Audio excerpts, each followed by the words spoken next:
இந்த சிரப் குடித்தா சளி உங்களை விட்டு ஓடியே போயிடுங்க. இதில் ஒரு பொருள் கூட மிஸ் ஆகக்கூடாது.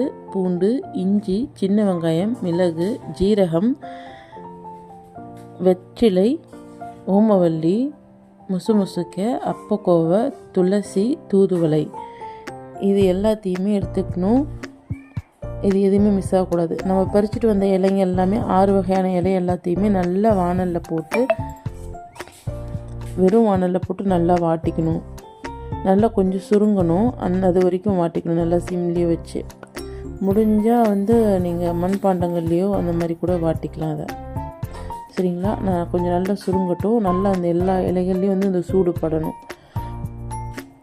அந்தளவுக்கு நல்லா வாட்டி எடுத்துக்கிட்டேன்.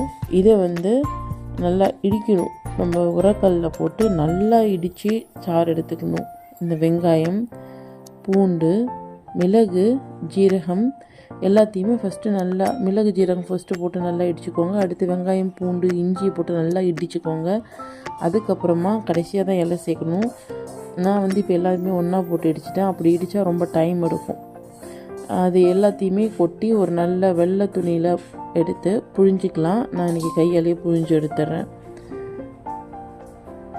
மிக்சிலலாம் போட வேண்டாம். இதோட தன்மை நமக்கு இப்படியே கிடைக்கணும்னா நீங்கள் அந்த உரலில் இடித்தா நல்ல எஃபெக்டிவாக இருக்கும்.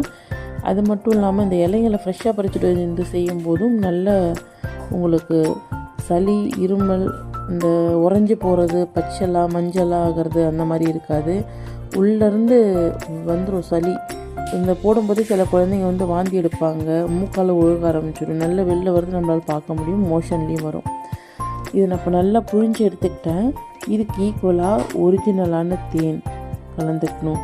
அப்போ தான் இது உங்களுக்கு நல்ல எஃபெக்டிவாக இருக்கும். நான் இப்போ இடித்ததுமே எல்லாத்தையும் ஒன்றா போட்டு இடித்ததால் இன்னும் கொஞ்சம் வெங்காயமே இதுங்காமல் இருக்குது. நான் இப்போ கொஞ்சம் புழிஞ்சு எடுத்துக்கிறேன். இன்னொரு வாட்டி இடிக்க ஆரம்பிச்சிடுவேன். இன்னும் 2-3 வாட்டி இடித்து இது சாறு எடுக்கலாம்.